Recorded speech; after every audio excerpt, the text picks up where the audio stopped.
Bien, ahora siguiendo con la segunda parte de la clase, vamos a ver la diferencia entre los distintos diseños de estudios de investigación. ¿Mm?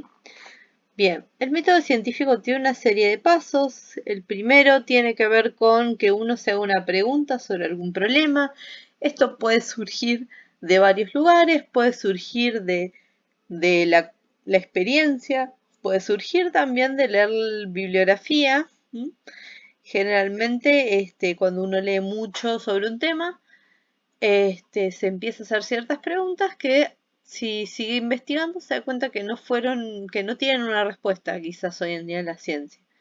Entonces eso es una buena forma de generar una pregunta de investigación. También es a partir de situaciones que vemos en la clínica, que nos pueden llevar a hacernos alguna pregunta y cuando vamos a leer la bibliografía nos damos cuenta que no hay respuesta.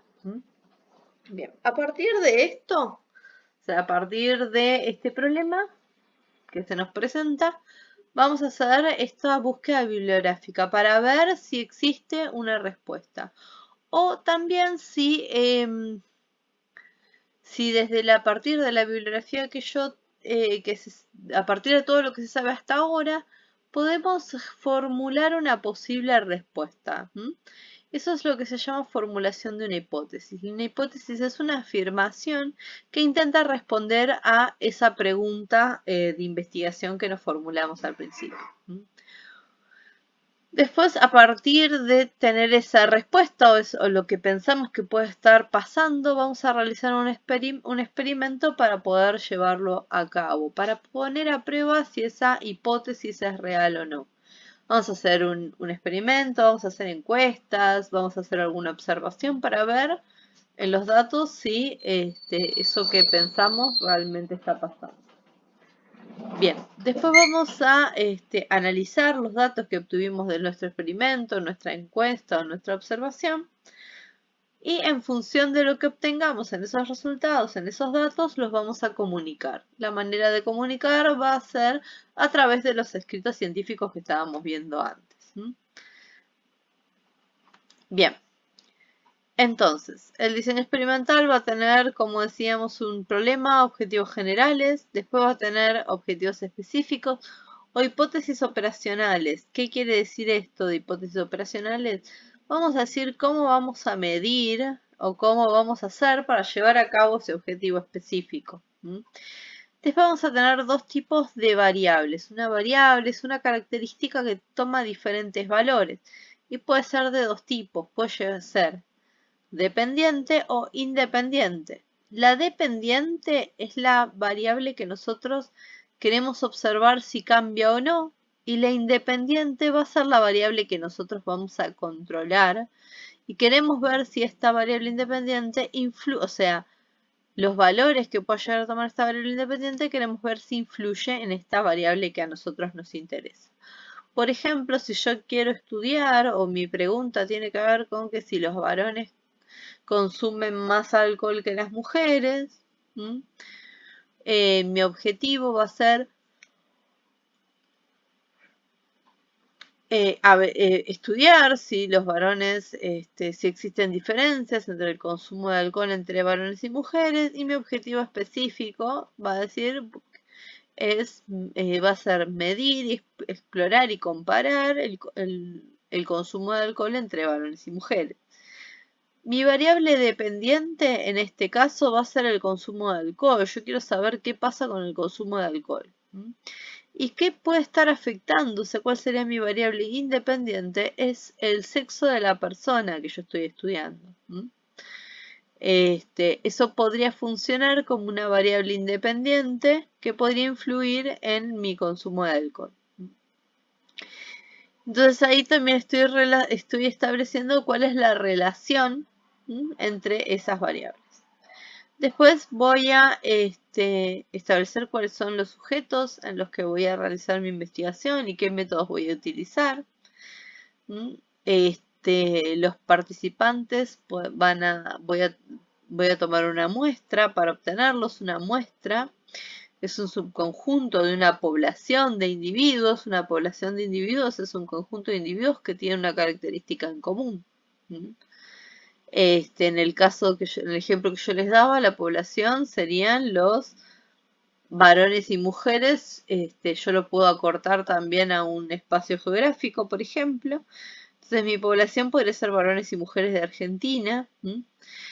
Y si yo quiero estudiar, a ver el consumo de alcohol, por ahí si quisiera ir a estudiar, si quisiera estudiar a toda la población, sería un poquito difícil y un poco costoso, ¿no? Poder estudiar a toda la población. Entonces lo que utilizamos muchas veces son muestras, que es eso, un subconjunto de una población. Entonces por ahí en mi estudio puedo decir, bueno, estudio 20 varones y 20 mujeres y les pregunto sobre su consumo de alcohol. Y es importante, ¿no? Como nosotros vamos a tener datos de la persona, que se les dé un consentimiento informado, donde se le diga para qué va a ser la investigación y que la persona diga que está de acuerdo, ¿no? De qué es lo que va a pasar durante la investigación y si está de acuerdo. Bien. Después va a ser el diseño. ¿Cómo lo voy a hacer? Por ejemplo, en el caso del consumo de alcohol, ¿qué preguntas les voy a hacer a la persona para averiguar su consumo de alcohol?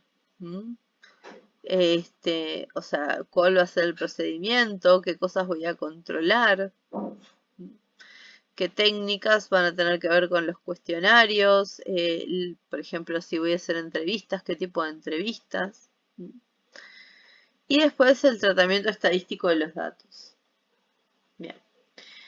Después, dependiendo de cómo haga mi diseño, voy a tener diferentes... voy a poder concluir ciertas cosas con respecto a lo que está sucediendo con estas variables dependiente e independiente. Por un lado tenemos lo que sería el método correlacional. Este método, o sea, en realidad no vamos a hablar por ahí de variable dependiente e independiente, sino variables que pueden estar asociadas entre sí. Y solamente me va a permitir describir y predecir algo.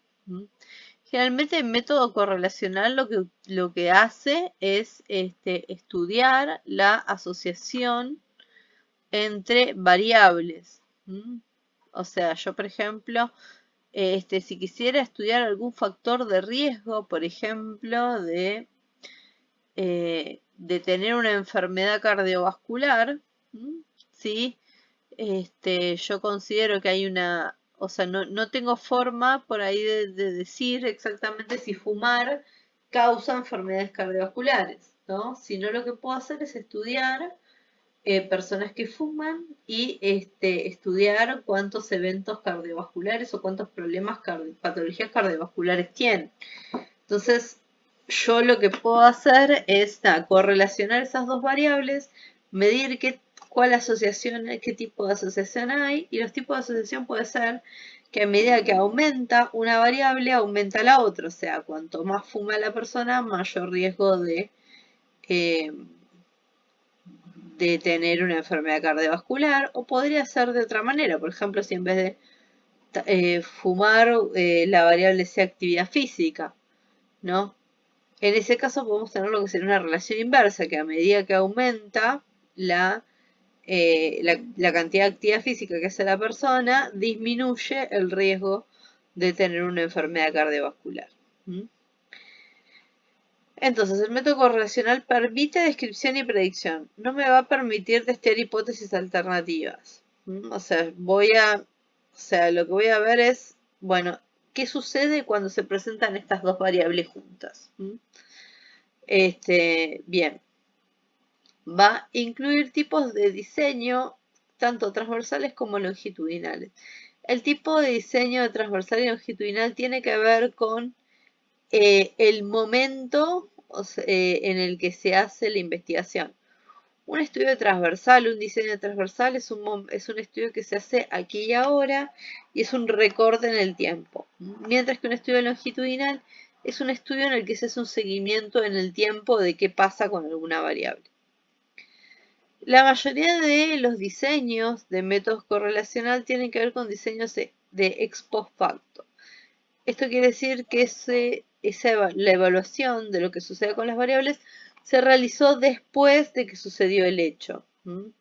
O sea, yo evalúo después de que se dio el evento cardiovascular. Después tenemos de dos tipos, prospectivos o retrospectivos, ¿no? Prospectivos es cuando tengo seguimiento a futuro de una muestra en función de una variable de interés, mientras que los retrospectivos hago una medición actual y rastreo la evolución en el pasado. O sea, es cuando le pregunto qué le pasó a la persona en el pasado. Bien. Después tenemos lo que sería el método cuasi experimental. Entonces acá sí puedo contrastar hipótesis alternativas. Ahora, ¿qué es lo que sucede acá? Que las variables investigadas, ahora después vamos a ver cuál es, porque esto es importante, porque cuando esto se diferencia el método cuasi experimental del método experimental, que es lo último que vamos a ver.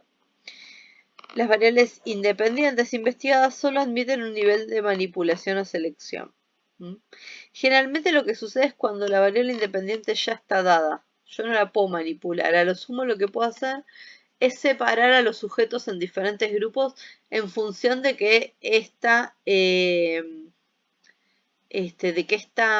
de controlar esta variable. Por ejemplo, si mi variable es sexo, entonces yo lo que puedo hacer es dividir a los sujetos en masculino, femenino. Entonces ahí, o sea, pero yo no puedo manipular, o sea, cuál es el sexo de la persona, ¿no? O sea, eso no lo puedo manipular. Entonces, lo único que hago es separarlo en grupos y después a la hora de hacer los análisis los comparo. Ese es el único nivel de manipulación que se puede hacer, ¿no? O sea, tiene unas características, ¿no? Que nos va a impedir la asignación aleatoria de los sujetos a las condiciones experimentales. Yo no puedo agarrar a 20, a 40 personas y asignarlas a los grupos de forma aleatoria, sino que las voy a separar primero en función de una característica con la que ellos ya vienen. En este caso, el sexo.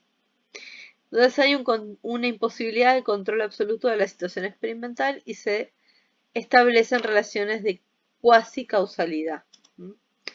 Bien, y por lo último tenemos el método experimental, donde tenemos manipulación directa de la variable independiente. Esto es como más difícil, pero es, por ejemplo, si nosotros tenemos un grupo de sujetos a los que les queremos hacer un tratamiento. Entonces, la selección, o sea, a qué sujeto le ponemos le damos qué valor de la variable independiente es totalmente aleatorio. Y tiene que haber un control.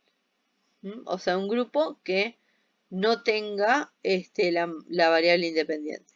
Por ejemplo, ¿no? O sea, teniendo en cuenta la situación actual de la pandemia de coronavirus, un ejemplo de método experimental sería la prueba, los ensayos clínicos de las vacunas. Yo a los sujetos no tengo ninguna característica en particular que yo sepa que me puede influir sobre la respuesta o no a la vacuna. Entonces yo asigno al grupo que va a recibir la vacuna o a un grupo control que no va a recibir la vacuna o va a recibir un placebo de forma aleatoria, de forma al azar. O sea, la persona que llega tiene la misma probabilidad que otra de ser asignada o al grupo que recibe la vacuna o al grupo que recibe el placebo. Pero para saber que lo que yo estoy observando se debe a la inmunidad que la persona logre o que no se haya contagiado de coronavirus, se debe directamente a que yo le administré la vacuna, hace que sea necesario que haya, que haya controles, ¿no? O sea, que haya personas que recibieron placebo, que se calcule que tuvieron la misma exposición al virus y después se ve cuántos controles se infectaron y cuántas personas que recibieron la vacuna se infectaron. Se supone que si las personas que recibieron la vacuna se infectaron menos, eso quiere decir que hay cierta efectividad de la vacuna. Bien, entonces va a depender también los diseños en función de la cantidad de variables. Si tenemos más o menos variables independientes, van a ser univariados o multivariados. En general, o sea, en general lo que tenemos es que si tenemos una variable dependiente y una variable independiente, tenemos diseños univariados, mientras que tenemos más de una variable dependiente y más de una variable independiente, tenemos diseños multivariados. Bien, ahora tenemos los diseños según cuál es la situación experimental. Tenemos diseños que serían intersujeto o intergrupos, que es por ejemplo el caso que yo les explicaba de la vacuna, ¿no? Donde yo voy a comparar qué sucede entre los diferentes grupos de sujetos. Pero los sujetos, cada sujeto recibe condiciones diferentes. Después tenemos los diseños intrasujetos, donde la persona es el control de sí mismo. O sea, es un control de sí mismo. Que por ejemplo, un ejemplo de esto podría ser una persona que se le mide, por ejemplo, los niveles de colesterol en sangre. Cuando llega el médico y el médico le da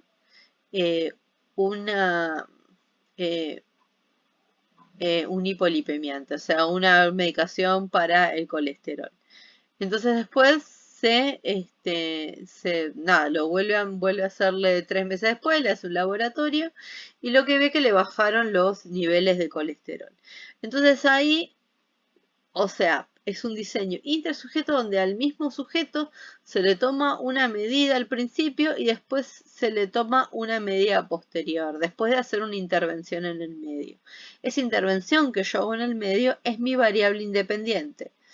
El nivel de colesterol va a ser mi variable dependiente, o sea, la que va a depender de la droga que yo le di para bajarle el colesterol para modificarse. Vuelvo a repetir porque a veces el tema de variable dependiente e independiente no es tan sencillo. Y después tenemos diseño mixto donde hay comparaciones tanto entre grupos como entre sí mismos. Por ejemplo, si yo quiero comparar un tratamiento de un analgésico entre varones y mujeres, ¿no? O sea, un analgésico opioide que se sabe que los varones son más sensibles a los efectos analgésicos, mientras que las mujeres son menos sensibles. Entonces yo tengo tengo dos grupos de sujetos con dolor crónico o con un dolor muy fuerte a los que les administro opioide. Entonces al principio les hago un testeo de ver, bueno, cuánto dolor sienten. Después les doy la medicación y me fijo cuánto bajó el nivel de dolor. Y después comparo cuánto bajó el nivel de dolor en los varones, cuánto bajó el nivel de dolor en las hembras, entre sí. O sea, no solamente estoy viendo si bajó o no el dolor, sino que además veo entre ellos, entre los dos grupos independientes, si hubo diferencias en el manejo de dolor entre ellos. Eso sería un diseño mixto. Donde por un lado comparo dos grupos, pero a su vez hago un pre y un post, o sea, antes de administrar el tratamiento y después de administrar el tratamiento para ver si hubo algún cambio. Bien.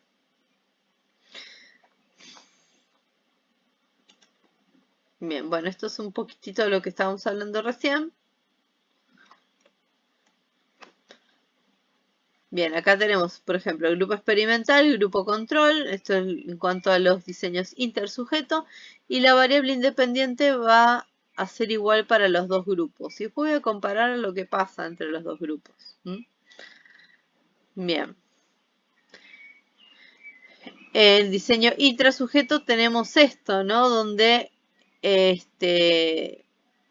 tanto en la medición pre como del grupo experimental y el grupo control se busca que los grupos siempre sean homogéneos.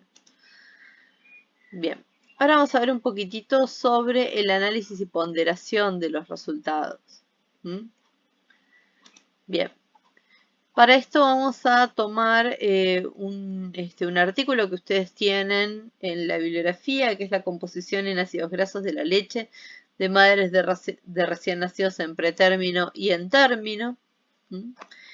Este es de una revista que se llama Archivo Argentino de Pediatría del año 2009, ¿no? O sea, acá tenemos un artículo que por todas las características que tienen, podemos decir que es un artículo científico. Bien. Si nos vamos a la parte de resultados, o sea, en la parte de la introducción, nosotros vamos a tener la justificación de por qué, o sea, cuál es la pregunta de investigación, por qué antecedentes nos permiten hacernos esa pregunta, y después van a estar los objetivos. Luego vamos a tener la metodología con la que se realizó la investigación, y luego vamos a tener los resultados. Acá en los resultados nos va a decir que hay una tabla que muestra la composición de ácidos grasos saturados y monoinsaturados de las leches maternas de recién nacidos pretérmino y recién nacidos a término en el estudio. ¿Cuál era el objetivo básicamente del artículo? Es ver si la composición de ácidos grasos de la leche de las mamás que habían tenido niños prematuros y aquellos que no habían tenido niños prematuros era diferente. El análisis de los datos pone en evidencia las diferencias entre ambas. En cuanto a los ácidos saturados, se demuestra el aumento significativo en la proporción de ácidos grasos de cadena media, etc. O sea, se observan diferencias. Si se calculan a partir de estos datos los índices, se demuestra un aumento estadísticamente significativo en la sumatoria tanto de los ácidos grasos saturados, etc. Esto es algo muy importante. Se muestra un aumento estadísticamente significativo. Nosotros podemos comparar dos grupos y ver que los grupos son diferentes, ¿no? O sea, vamos a calcular estadísticas para esto. Vamos a calcular índices que nos representen los datos de los grupos, los vamos a comparar entre sí y puedo decir, bueno, que el promedio que tiene de ácidos grasos este grupo es diferente de este. Pero esa diferencia yo tengo que asegurarme que sea significativa, o sea, que sea lo suficientemente grande como para que esa diferencia no se deba al azar. No se deba a que, bueno, había variabilidad en la cantidad de ácidos grasos, entonces por eso me dio un poquito diferente. Pero bueno, después a partir de esto, o sea, a partir de ver una diferencia, tenemos que hacer algo que se llama estadística inferencial, que es lo que me dice si este aumento o este cambio en los niveles de ácidos grasos es estadísticamente significativo. O sea, yo no llego a esta conclusión porque a mí me parece, sino tengo que tener una estadística que me lo respalde. Bien. Eso es una parte de los resultados.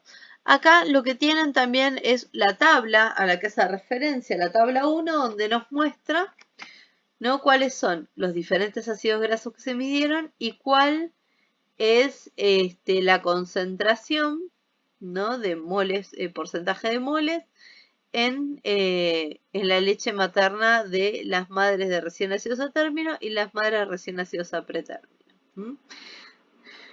¿Vieron lo que yo les decía recién, no? Por ejemplo, acá tenemos 0,28, les da, esto sería el promedio.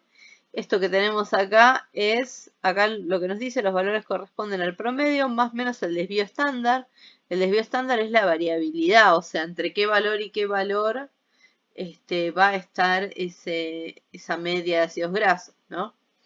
O sea, vieron que dice acá más menos 0,09, entonces quiere decir que la mayoría de los valores van a estar entre 0,19 y 0,37, ¿no? Por eso, porque son menos 0,28 menos 0,29 de un lado y 0,28 más 0,29 del otro. Bien, entonces acá tenemos después que la leche materna de los recién nacidos a pretérmino es de 0,26. Entonces, si yo me fijo en la media, que generalmente es el índice del promedio, este es el índice que yo tengo que utilizar para comparar los grupos, digo, bueno, este grupo tiene mayor cantidad de este ácido graso que los recién nacidos en pretérmino. Pero después cuando se hace la estadística, no se observaron diferencias. ¿Cómo sé que no se observaron diferencias? Porque yo no encuentro estas estrellitas.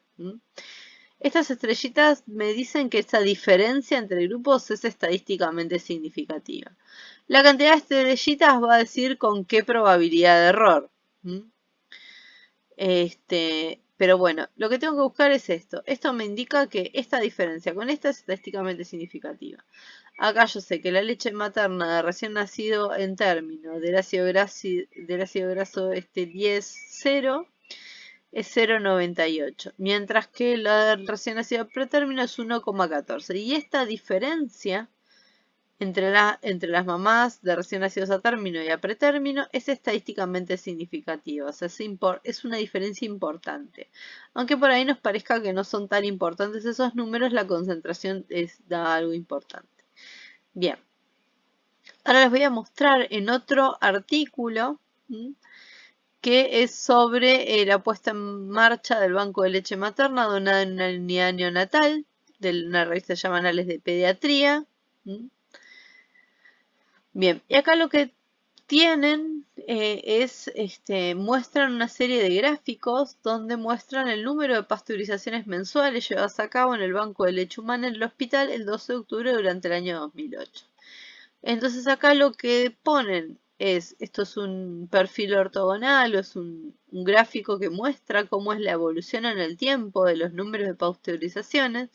Y tienen por un lado los meses del año y por el otro la cantidad, lo que se llama la frecuencia absoluta, la cantidad absoluta de pasteurizaciones que se realizaron. Fíjense, en enero, por ejemplo, vamos a decir que se realizaron 5 pasteurizaciones.